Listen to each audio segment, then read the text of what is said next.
Rebels in full voice in a city filled with fear. Gaddafi's conventional forces may have left Benghazi, but others remain part of an invisible enemy that is striking at the opposition. Suddenly those in the crowd rush around believing one of that enemy is about to attack. It proved a false alarm, but demonstrates how jumpy people are here, and for good reason. Muammar Gaddafi was a face of the rebellion. His video footage and internet blogs told the world what Gaddafi was doing in the city. This is actually blood. We have casualties in here. As you can see, this is blood. This is happening right now in here. He was high profile and paid for it with his life, killed with a single shot to the head by an unknown gunman. They are the invisible enemies because they are a traitor. They not come from the face and do the battle against you. No, they are shooting you from behind, shooting you while they are hidden. This was his last video. Minutes later, he was dead. In recent weeks, there have been a series of assassination attempts on leading rebels and those close to the interim council. They have found documents detailing those to be killed. Many more so-called Gaddafi lists are thought to exist.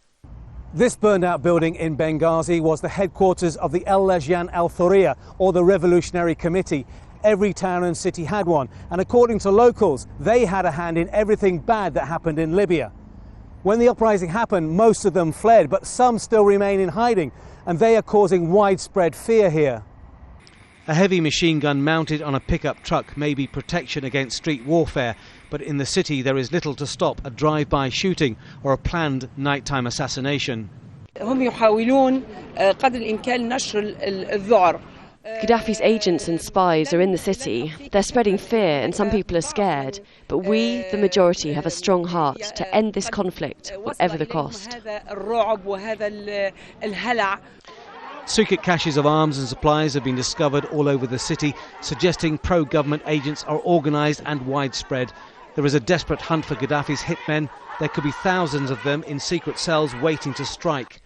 In a makeshift jail in a secret location, members of the Libyan leader's so-called invisible army kept with his soldiers and alleged mercenaries. The guards show us female wigs they say were used in attacks from within the city. Few want to talk for fear of reprisals against their families in Tripoli. This man was a soldier. He says he was ordered to fire on civilians. Now he's consumed with remorse. Gaddafi is a tyrant. He's making us kill our innocent people. But we are victims of this war as well. There are still men being ordered to fire on civilians.